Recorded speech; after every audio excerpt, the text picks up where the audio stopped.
When the lights went out, my skin crawled because the shadows in the room began to applaud. I'm not sure why that image is burned into my brain, but it is. The year before, I was backpacking through Southeast Asia alone. It had good reviews, and I liked the fact that they had lockers in the dorm rooms so I could keep my things safe. As I arrived late one evening, I noticed there was only one other person staying in the women's 8-bed dorm, which was fine with me because I'm an introvert. I'd much rather have the whole place to myself. She was from Denmark, and her name was Louise. We talked for a bit about our travels, and then she went off to bed. I stayed up reading for a little while longer, and then I also went to sleep. In the middle of the night, I woke up to what sounded like screams in the forest. Big, guttural screams. Obviously, I was freaked out sitting in my bunk bed not knowing what was out there. I started to hear what sounded like hail for about 10 minutes, followed by heavy footsteps near my room. At this point, I was seriously freaking out.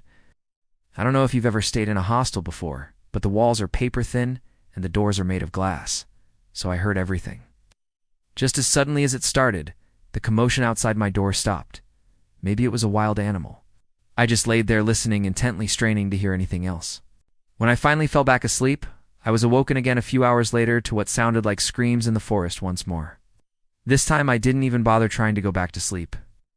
I sat there listening until sunrise.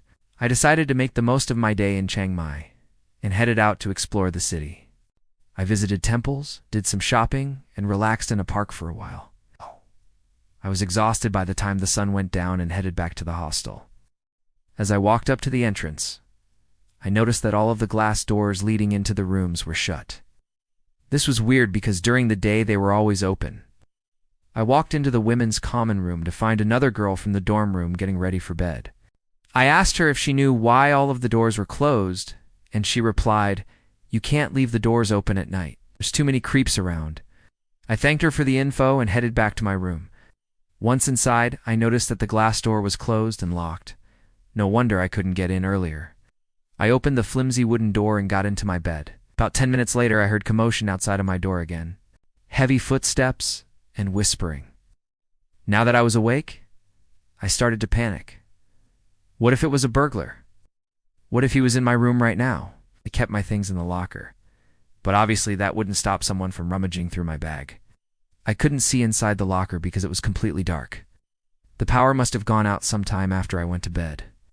I strained to listen to what was going on outside of my door. I heard a knock, and then the sound of footsteps retreating. Then I heard voices. 2 men talking in low voices. One of them sounded drunk. They were outside of my door. I could sense their presence near my bed. I started to hyperventilate, unsure of what to do. Suddenly, the men burst into laughter. It was the drunk one. And then I heard what sounded like applause. It was slow and dragging, like someone was clapping their hands very slowly, one beat at a time. They were tall and skinny, almost like they were mummies or something. Their faces were hidden in the darkness. I remember thinking, there's no way I'm sleeping tonight. I got up to turn on my headlamp, but I couldn't find the batteries. So I was left in total darkness, listening intently for any sound that might indicate that the men were coming back. As the minutes ticked by, my anxiety started to fade. I tried to calm myself down by telling myself that it was probably just some drunkards passing by. But still I couldn't shake the feeling that something wasn't quite right. I was startled when the door opened and a girl stuck her head inside. I tried to distract myself by reading a book, but the words swam before my eyes, and I couldn't focus. I started to pace the length of the room. One had to get out of there. I put on my shoes and headed to the door. As I opened it, I was greeted by pitch black. Power was still out. I could hear crickets chirping outside. I decided to walk around the property. Maybe being in the fresh air would help me relax. I wandered around aimlessly until I saw a figure emerge from the darkness. I couldn't make out who it was, but they seemed to be gesturing for me to follow them. I hesitated for a moment, but curiosity got the better of me, and I started walking behind them. We went through a field and over a small hill, and I could see that the girl was getting further and further away from the hostel. Her voice was sharp and unfriendly. I told her that I'd come to check on the noise, and she responded by telling me that I should go back to my room. I did as I was told and retreated back to the safety of my hostel room. But sleep was impossible. I spent the rest of the night listening intently for any sounds, convinced that the men would come back. When the sky started to lighten, I got up and made my way to the bathroom. I splashed water on my face and stared at my reflection. I looked terrible.